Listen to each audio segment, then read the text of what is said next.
Welcome back to the tier list, and this week we are going to be covering the second half of the commanders, which are the Rome and the Chinese commanders, and this is probably going to be the one that is most controversial, because these commanders are a little bit on the both edges of the spectrum.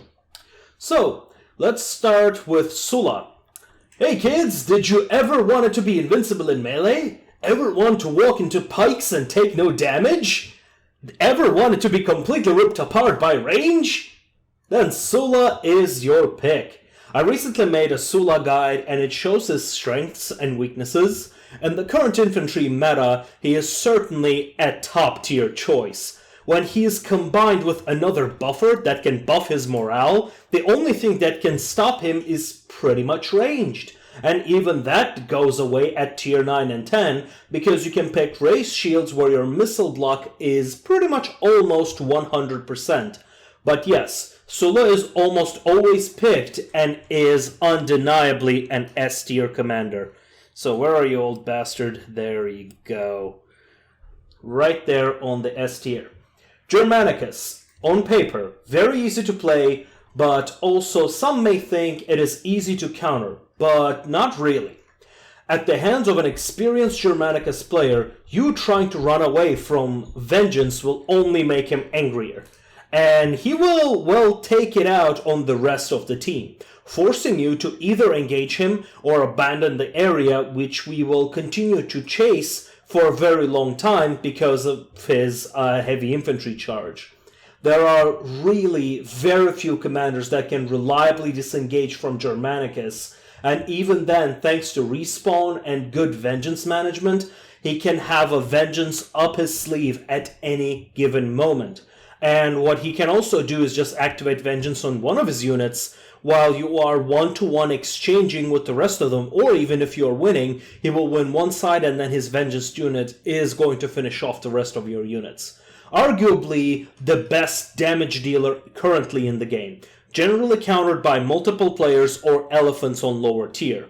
Tier 8s and above, he can solo elephants with vengeance. However, the fact that he is not fully self-sufficient and always requiring his allies to be properly effective does make me want to put him at A tier, but he is, I would say, S tier, to be honest. But from what I see, the competitive community pretty much thinks he's on A tier, so I will succumb to that. But he's my second main, and I would say he can easily be an S tier, because unlike Sula, he has Testudo, so he is not countered by range, well, specifically.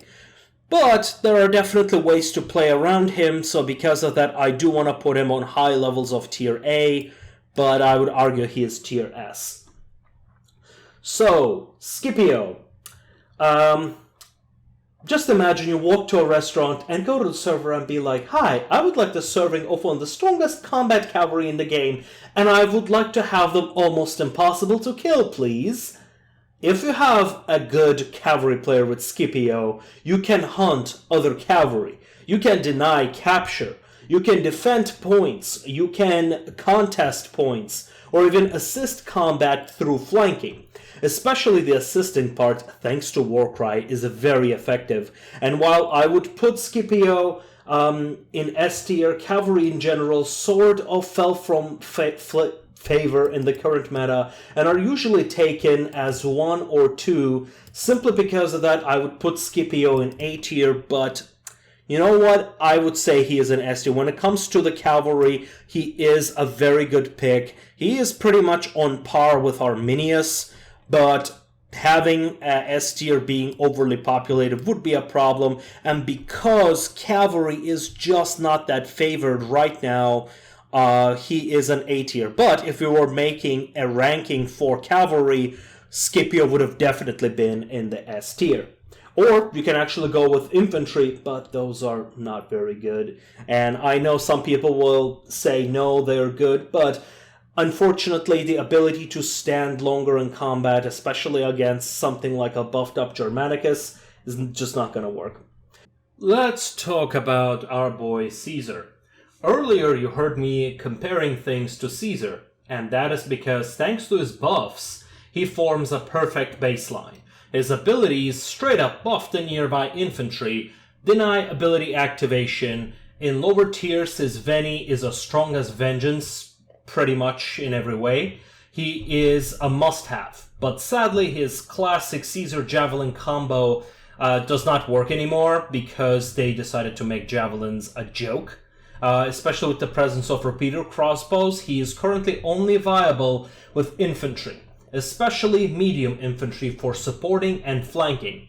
Now, heavy infantry is more than viable, and it should allow you to kill anything and everything. He is just straight up S tier. He is one of the very few generals that can disengage easily. He can kill just about anything. He is a straight up S tier, and you will see him in just about every competitive match. And our next commander is my favorite, Zhuge Liang. He is an absolute mad lad, just in history. If you read the stuff about him, it's hilarious. Sure, not all of them are historically accurate, but it's just great. His abilities have received some much-needed changes since his release, and as it stands now, he is the single most powerful range commander. His Master's Patience gives range increase. His ultimate gives the ability to see anything in a very wide area for a few seconds, enough to, well, combined with the rest of your abilities, you can unload your entire magazine.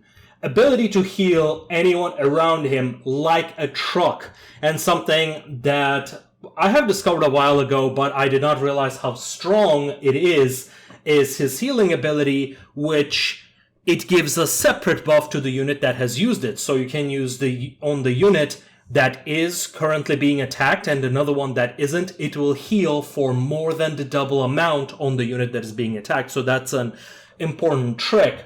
Yeah, Zhuge Liang is one of the two commanders who can heal in this game, and most of his upgrades increasing healing just a little bit per second.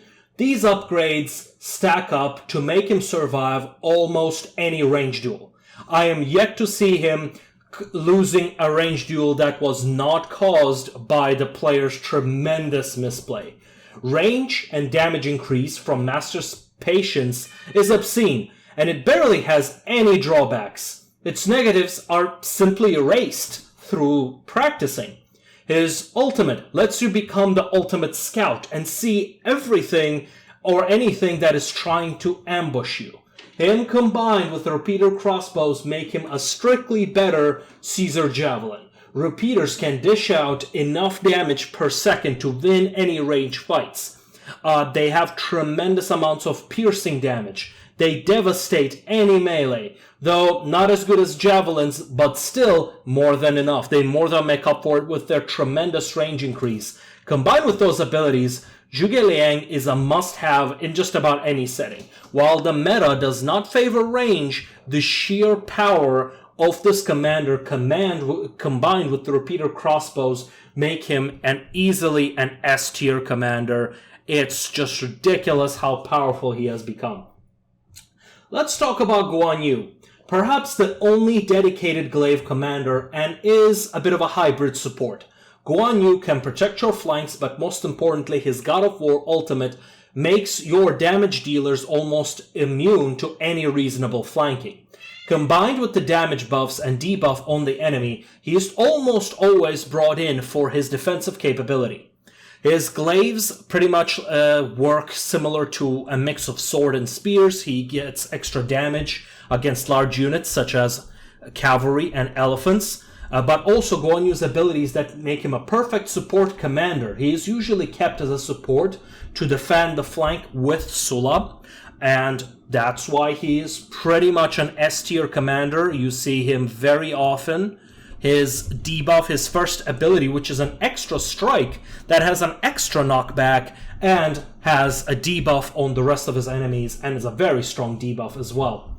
So let's talk about Liu Bei. From his abilities, you can tell he is made to be a strictly better version of Caesar. But at this point, it's too early to tell. While his abilities are good, problem is their drawbacks and the caveats that come with it. He can provide an area of effect vengeance for 10 seconds. a buff that increases ability cooldown, like reduces the ability cooldown rate, which is very strong, but it deactivates in melee.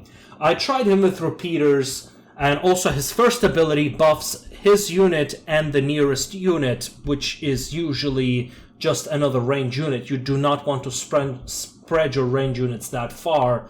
So I tried him with repeaters, and it just did not work with his first ability. Tried him with infantry, it is good, but I would say the Caesar's buffs are better simply because of their duration.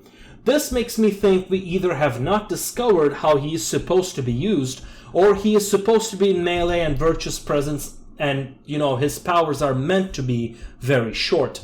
Until we know for certain, I doubt that we will see him in competitive, and as such, he goes on the, I'd say, A tier as a commander, as a counter for Caesar. But just because we do not know his potential as of yet, I want to put him in C tier, which is pretty much we just don't know him yet. Dongjo. This chunky boy is a strange kind of commander. He has Vercingetorix's Scorched Earth, which is cool. I see him being played with cavalry a lot. He has a damage barrier, which is okay, and his ultimate is sort of a war cry, which all sound good on paper, but he just cannot really, his cavalry can win the charge, cannot really win against sustained fights as far as I've seen, but I might be wrong on this one in terms of cavalry. His infantry just does not really beat the Roman infantry with just about any commander, and Roman cavalry just have higher stats. So when it comes to Chinese commanders, they either have to be used with their unique units and not mishmash with other commanders. Because of that, I do not really see him having much competitive play. There are commanders who just do his job better, which is fine because Chinese roster is already the largest and has some very good entries. Just because of that, I want to put him on D tier. He's just not a commander I would really take seriously. The latest commander, Sun Ren, who at first seemed to me as a ranged commander, but is supposed to be a sword infantry commander. Her abilities have not really impressed me. However, it might be a little bit too early to tell until the next tournament. So unless we see some major changes or some bizarre synergies that I have not thought of about, she will be on C tier. I do want to say she's kind of more like D tier from what I've seen, but just because we have not seen her on competitive level and we haven't had tournaments since then, I would say we just do not yet know. So let's talk about, we have forgotten about someone. Let's talk about Cao Cao. I don't really know how to pronounce him, so I'm sorry if I'm butchering his pronunciation. Support and damage dealing commander. I have seen him being used, but never to a great extent.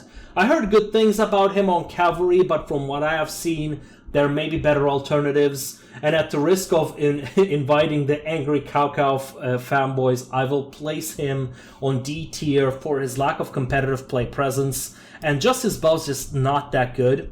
So let's talk about Lubu, the big guy from Dynasty Warriors.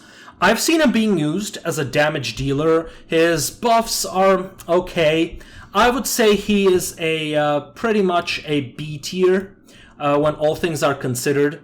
There are just better alternatives. I have not been impressed with his performance, but it is not so bad that I'll be like, why would you pick that? In fact, I would say let's put Cao Cao on B tier, because that's pretty much where it kind of fits. They're just better alternatives. I would only pick him if I was picking a certain strategy, something like a heavy rush, and in that case it would definitely be viable. But other than that, I don't really see them being used. But you can say the same thing about Dongjiao.